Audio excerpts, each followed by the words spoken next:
Tsaka si Nurse Karen, Nurse diba?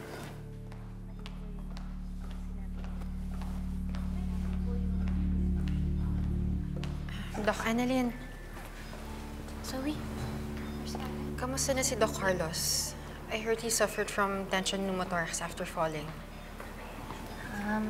Okay naman na siya. Kaya nga lang, mentally unstable talaga siya ngayon. Ang dami niya rin kasing pinagdadaanan eh, kaya hindi niya nakinaya. I mean, magaling siyang doktor, pero tao lang naman din siya. Ganyan mag-isip yung mga mahihinang nilalang. Sa bagay, may mga doktor ding immoral. Yung iba, nandun sa cubicle ng CR, nakikipag-make out. Sino yan? Doktor? Excuse me?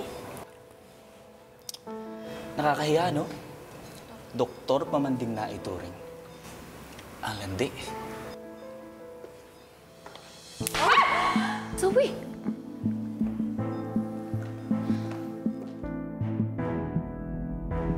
Dokin, ano yun? Anong nangyari? Zoe! Anong ginawa mo? Wala naman ako sinabing pangalan, ha? Bakit guilty siya? Tama naman ang desisyon mo, Lynette. Kailangan maging honest ka rin kay Harry. Hindi mo na asawa si Carlos. In fact, never mo naman naging asawa si Carlos. Dahil invalid yung kasal nyo. Dahil meron siyang existing kasal na valid. Eh kahit naman na hindi valid yung kasal namin ni Carlos, syempre tinuring ko pa rin anak si Harry. Naintindihan ko naman. Pero iba na yung sitwasyon ngayon. Pwede mo sana siya pagbigyan kung yung request ay para sa kanya. Pero hindi para sa daddy niya. Ang hirap lang kasing tanggihan ni Harry eh. Masakit para sa akin na mabigo siya. Siguro mas mabuti kung makita ka ni Harry na busy ka. Para hindi ka niya kulitin. Siguro nga.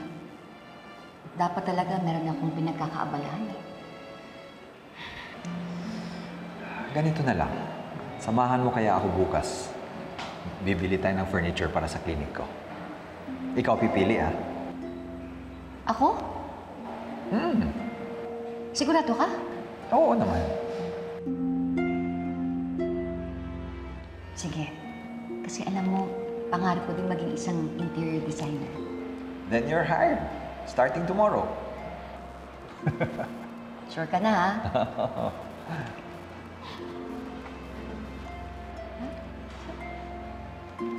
Ano bang problema mo kay Zoe?